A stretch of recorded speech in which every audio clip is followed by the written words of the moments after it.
Welcome back to Grim Advice with Gretta Myers. You've entered the Grim War. Let's turn the page together.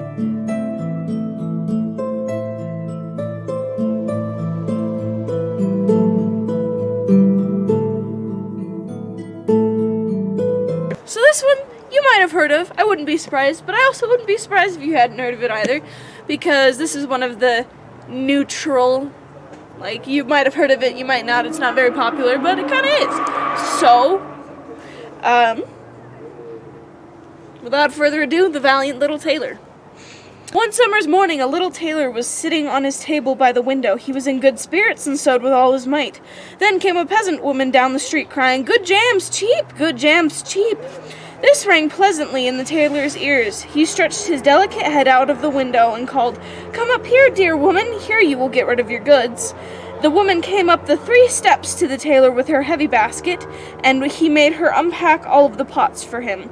He inspected all of them, lifted them up, put his nose to them, and at length said, "The jam seems to me to be good, so weigh me out 3 ounces, dear woman, and if it comes to 1/4 of a pound, I will not complain." The woman, who had hoped to find a good sale, gave him what he desired, but went away quite angry and grumbling. "Now, God bless this jam," cried the little tailor, "and give me health and strength."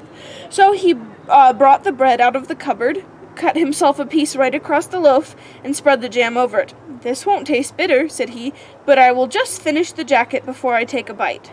He laid the bread near him, sewed on, and in his joy made bigger and bigger stitches. In the meantime, the smell of the sweet jam ascended to the wall, where the flies were sitting in great numbers, that they were attracted and descended on it in hosts. "Ho! Who invited you?" said the little tailor, and drove the unbidden guests away.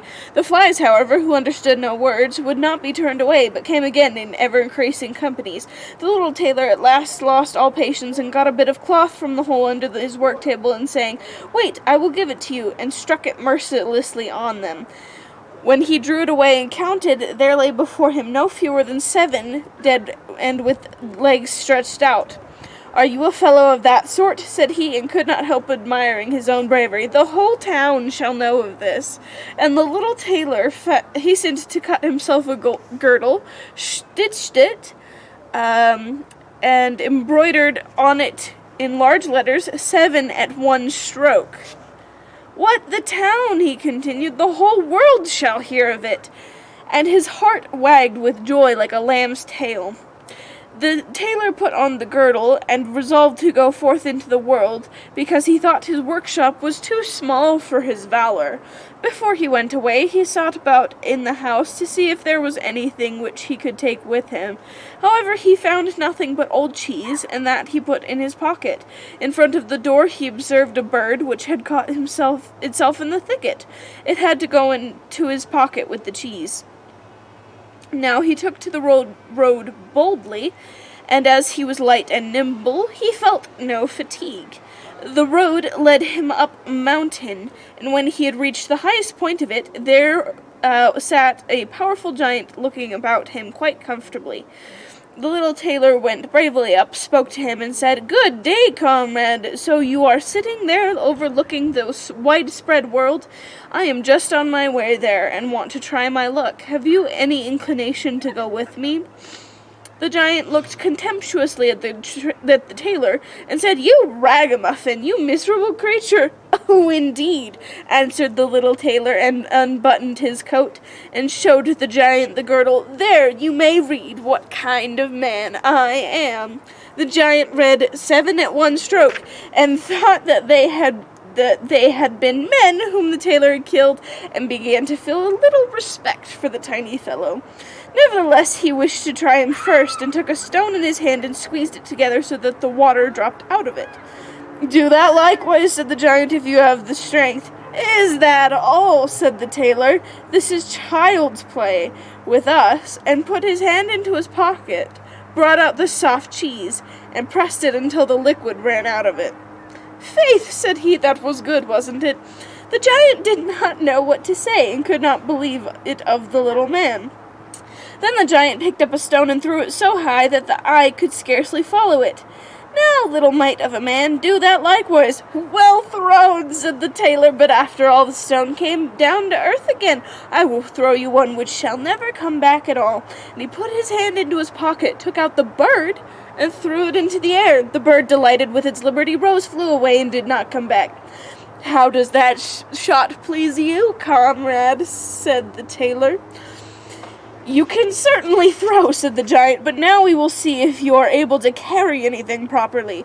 He took the little tailor to a mighty oak tree which lay there felled on the ground, and said, "If you are strong enough, help me carry the tree out of the forest." "Readily," answered the little man. "You take the trunk on your shoulders, and I will raise up the branches and twigs. After all, they are the heaviest." The giant took the trunk on his shoulder, but the tailor seated himself on a branch, and the giant, who could not look round, had to carry away the whole tree and the little tailor to boot. The tailor was quite merry and happy, and whistled the song. 3 tailors rode forth from the gate, as if carrying the tree were child's play. The giant, after he had dragged the heavy burden part of the way, could go no further, and cried, "Ho! I shall have to let the tree fall." The tailor sprang nimbly down, seized the tree with both arms as if he had been carrying it, and said to the giant, "You are such a great fellow, and yet cannot even carry the tree." They went on together, and as they passed a cherry tree, the giant laid hold of the top of the tree, where the ripest fruit was hanging, bent it down, put it into the tailor's hand, and bade him eat. But the little tailor was much too weak to hold the tree, and when the giant let it go, it sprang back again, and the tailor was hurried into the air with it. When he had fallen down again without injury, the giant said, "What is this? Have you not strength enough to hold the weak twig?" "There is no lack of strength," answered the little tailor. "Do you think that could be anything to a man who has struck down 7 at one blow? I leapt over the tree because the huntsmen are shooting down there in the thicket. Jump as I did, if you can do it." The giant made the attempt, but could not get over the tree, and remained hanging in the branches, so that in this also the tailor kept the upper hand. The giant said, "If you are such a valiant fellow, come with me into our cavern, and spend the night with us." The little tailor was willing, and followed him. When they went into the cave, other giants were sitting there by the fire, and each of them had a roasted sheep in his hand, and was eating it. The little tailor looked round, and thought, "It is much more spacious here than in my workshop."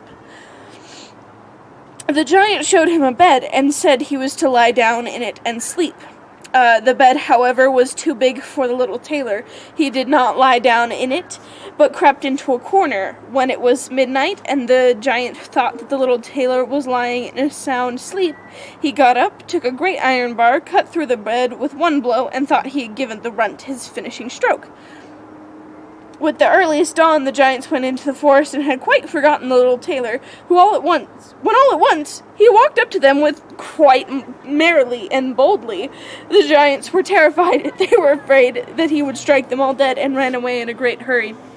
The little tailor went onwards, always following his own pointed nose. After he had walked for a long time, he came to the courtyard of a royal palace, and as he felt weary, he lay down on the grass and fell asleep. While he lay there, the people came and inspected him on all sides, and read on his girdle, 7 at one stroke. "Ah," said they, "why is the great warrior here in the midst of peace? He must be a mighty lord."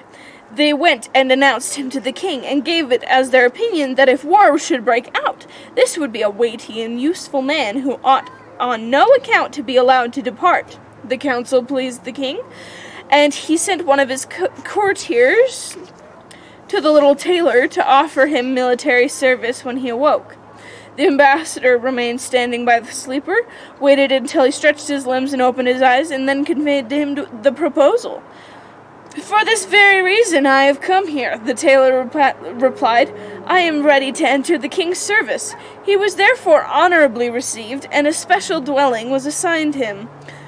The soldiers, however, were set against the little tailor, and wished him 1,000 miles away. "What is to be the end of this?" they said amongst themselves. "If we quarrel with him, and he strikes about him, 7 of us will fall at every blow. Not one of us can stand against him. They came therefore to a decision, went to the king, and begged for their dismissal. We are not prepared, said they, to stay with a man who kills 7 at one stroke. The king was sorry that for the sake of one he should lose all his faithful servants, wished that he had never set eyes on the tailor, and would willingly get rid of him again. But he did not venture to give him his dismissal, for he dreaded that if he should strike him and all his people dead, and place himself on the royal throne. He thought about it for a long time, and at last found good counsel. He sent to the little tailor, and had him informed that as he was such a great warrior, the king had one request to make to him. In a forest of his country lived 2 giants, who caused great mischief with their robbing, murdering, ravaging, and burning, and no one could approach them without putting himself in danger of death. If the tailor conquered and killed these 2 giants, he would give him his only daughter to wed, and half his kingdom as a dowry. Likewise 100 horsemen should go with him to assist. That would indeed be a fine thing for a man like me, thought the little tailor. One is not offered a beautiful princess and half a kingdom every day of one's life. Oh, yes, he replied. I will soon subdue the giants, and do not require the help of the 100 horsemen to do it. He who can hit 7 with one blow has no need to be afraid of 2. The little tailor went forth, and the hundred horsemen followed him. When he came to the outskirts of the forest, he said to his followers, Just stay waiting here, I alone will finish off the giants. Then he bounded into the forest and looked about right and left. After a while he perceived both giants. They lay sleeping under a tree and snored, so that the branches waved up and down. The little tailor, not idle, gathered 2 pockets full of stones, and with these climbed up the tree. When he was halfway up, he slipped down by a branch until he was sat just above the sleepers, and that let one stone after another fall in the breast of one of the giants. For a long time the giant felt nothing, but at last he awoke, pushed his comrade, and said, Why are you knocking me? You must be dreaming, said the other. I am not knocking you. They laid themselves down to sleep again. Then the tailor threw a stone down, and the second. What is the meaning of this? Cried the other. Why are you pelting me? I am not pelting you, answered the first, growling. They disputed about it for a time, but as they were weary, they let the matter rest, and their eyes closed once more. The little tailor began his game again, picking at the biggest stone, and threw it with all his might on the breast of the first giant. That is too much, cried he, and sprang up like a madman, and pushed his companion against the tree until it shook. The other paid him back in the same coin, and they got into such a rage that they tore up trees and belabored each other so long that at last they both fell down dead on the ground at the same time. Then the little tailor leapt down. It is a lucky thing, said he, that they did not tear up the tree on which I was sitting, or I should have had to spring onto another like a squirrel. But we tailors are nimble. He drew out his sword and gave each of them a couple of thrusts in the breast, then went out to the horsemen and said, The work is done. I have given both of them their finishing stroke, but it was hard work. They tore up trees in their sore need, and defending themselves with them. But all that is to no purpose when a man like myself comes, who can kill 7 at one blow. But are you not wounded? Asked the horseman. You need not concern yourself about that, answered the tailor. They have not bent one hair of mine. The horseman would not believe him, and rode into the forest, and there they found the giants swimming in their blood, and all round about lay the torn up trees. The little tailor demanded of the king the promised reward. He, however, repented of his promise, and again thought of how he could get rid of the hero. Before you receive my daughter and the half of my kingdom, said he to him, you must perform one more heroic deed. In the forest roams a unicorn, which does great harm, and you must catch it first. I fear 1 unicorn still less than 2 giants. 7 at one blow is my kind of affair. He took a rope and an axe with him, and went forth into the forest, and again bade those who were sent with him to wait outside. He had to seek long. The unicorn soon came towards him, and rushed directly at the tailor, as if it would spear him on his horn without more ceremony. Softly, softly, it can't be done as quickly as that, said he, and stood still and waited until the animal was quite close, then sprang nimbly behind the tree.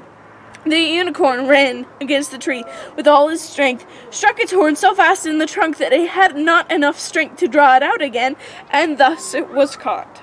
Now I have got him, said the tailor, and came out from behind the tree, and put the rope round its neck, and then with his axe he hewed the horn out of the tree, And when all was ready, he led the beast away and took it to the king. The king still would not give him the promised reward, and made a third demand. Before the wedding, the tailor was to catch him a wild boar and make great havoc in the forest, and the huntsmen should give him their help. Willingly, said the tailor, that is child's play. He did not take the huntsmen with him into the forest, and they were well pleased that he did not, for the wild boar had several times received them in such a manner that they had no inclination to lie in wait for him. When the boar perceived the tailor, it ran at him with foaming mouth and whetted tusks, and was about to throw him to the ground, but the active hero sprang into a chapel which was near, and up the window at once, and in one bound out again. The boar ran in after him, but the tailor ran round outside and shut the door behind it. Then the raging beast, which was much too heavy and awkward to leap out the window, was caught. The little tailor called the huntsmen there that they might see the prisoner with their own eyes. The hero went to the king, who was now, whether he liked it or not, obliged to keep his promise, and the king gave him his daughter and the half of his kingdom. Had he known that it was no warlike hero, but a little tailor who was standing before him, it would have made his heart even less happy than it was.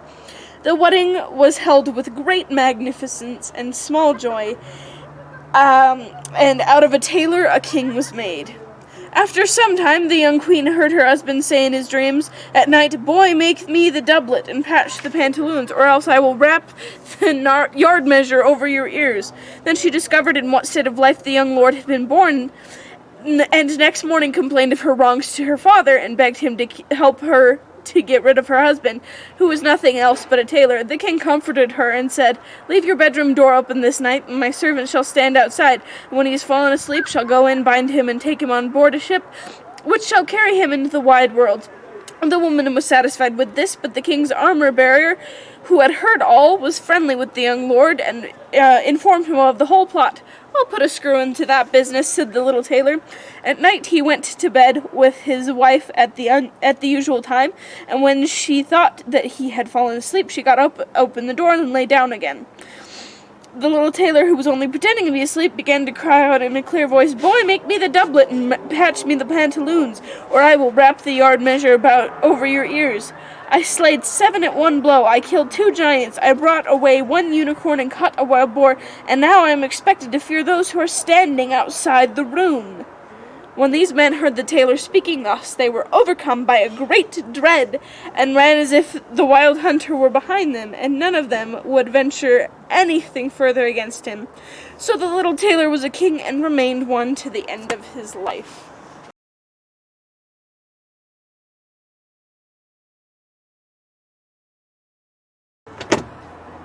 Oh my! I don't know about you, but that was really fun for me to read. That was a really fun and interesting tale.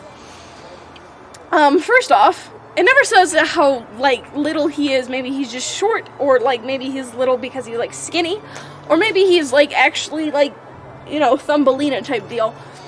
I don't know. I really don't know. But it's certainly made for an interesting story. And I really liked, he was cocky. Well,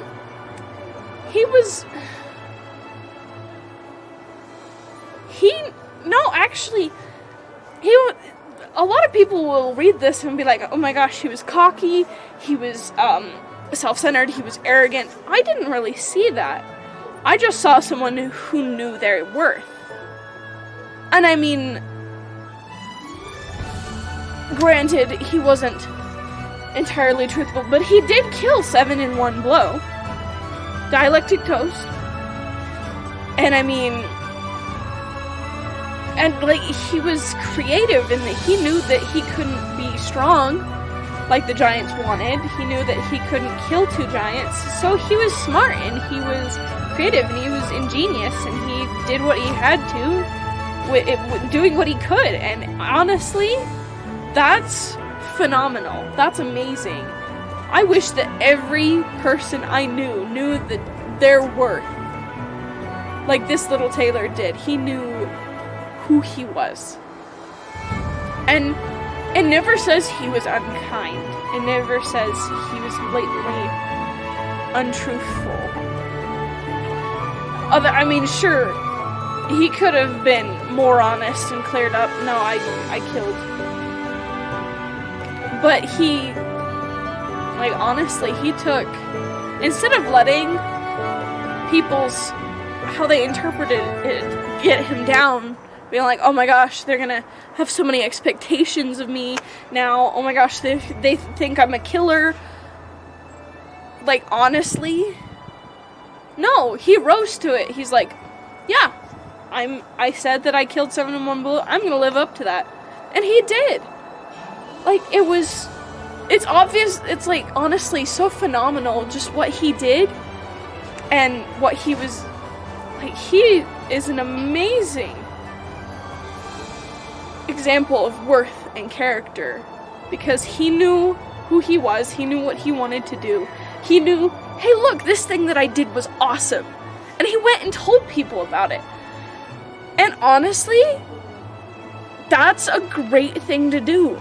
If you have something awesome that you do, that you're excited about, you're like, look, I did this thing, don't be afraid to just go out and share it and say, look, this is awesome, this is this thing that I love, or this thing that I did that I think was pretty great. Now granted, toast, be nice, don't be like, I'm the best, you're the worst. No, but if you go to a friend and you're like, hey, this is, like, check out this thing that I did, 9 times out of 10, they'll be like, oh my gosh, that's awesome.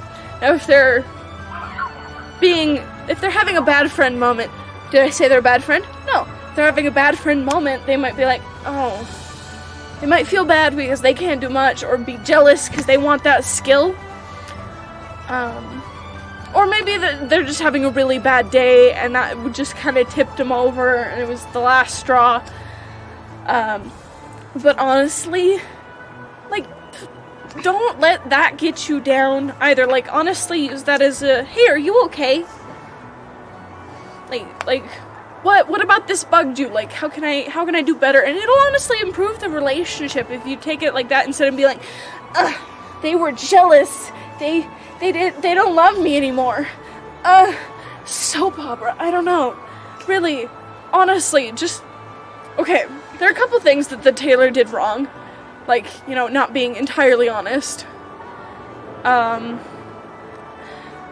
like, there are a couple times when he blatantly was more unhonest than he was in the beginning. But Toast, he was a pretty awesome guy. Like, and he was, even in the beginning, he was pretty fair to the lady. Like, with the jam. Like, he's like, yeah, sure, this is good jam. This is how much I want. This is how much I'm willing to pay for it. Be like the little tailor. I mean, it says he's little. Like, he doesn't have a lot going for him. He's not big. He's not strong. He's a tailor. He wasn't born with great opportunities. And yet, he went out when he was able to, and he took it, and he ran with it, and he thrived. He was awesome. So, granted, we're in a tough time right now, and you might not be able to do much, and you're just really struggling. But there will come a time when you're no longer struggling as hard. There will. So go with it, run with it. Find a little thing that you did that just made you so proud of yourself and happy, and go with it, run with it, shout it on the rooftops. Even if that's, I got out of bed this morning at a decent hour, or I changed out of pajamas, or I don't know. Whatever little thing makes you happy and makes you proud of yourself, share it, run with it, do it. Be like the little tailor. And with that, we've reached this episode's happily ever after. Or not so